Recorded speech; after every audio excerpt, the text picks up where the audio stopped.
Today, Chico held its inaugural Handmade Palestine Bazaar at the Palms, a venue on Nord Avenue. Action News Now reporter Christine Stoddard was there to experience some Palestinian food and handicrafts.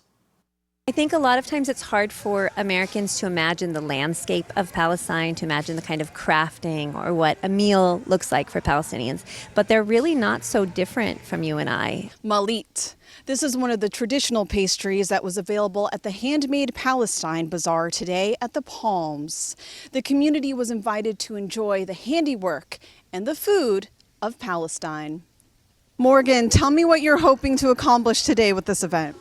So I'm the founder of a social enterprise in occupied Palestine, and this is our response to artisans who in occupied Palestine, are denied access to other cities and to other markets, and also because of borders being controlled by the Israeli occupiers, they're not having any internal tourism, external tourism, like there's no markets anymore. So this is our effort to bring some of their crafts here to local markets and tell the stories of the artisans in occupied Palestine. Can you tell me how you built relationships with some of these different artisans and how it is that you brought their work here today? I've been living in occupied Palestine for 22 years, and in 2012-13, my husband had this vision of building an arboretum, and he's been working on that ever since.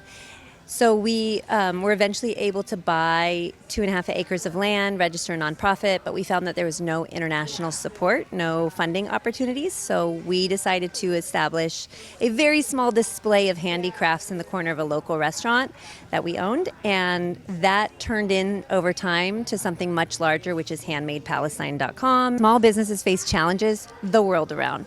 But in Palestine, those are multiplied so intensely as to make it completely untenable to create and to actually sustain your livelihood out of whatever you're doing. I'm hoping to accomplish bringing people together for the community, for the Palestinian community especially, and gaining some advocacy and a spotlight on what we do in Palestine and the type of art that we create.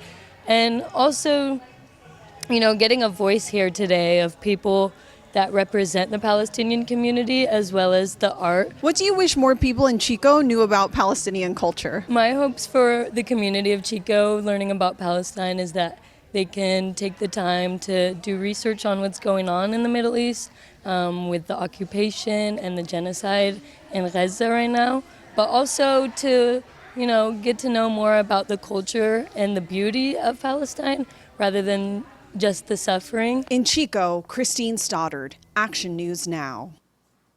Find out more about Handmade Palestine in the link on our website. It's under News Links.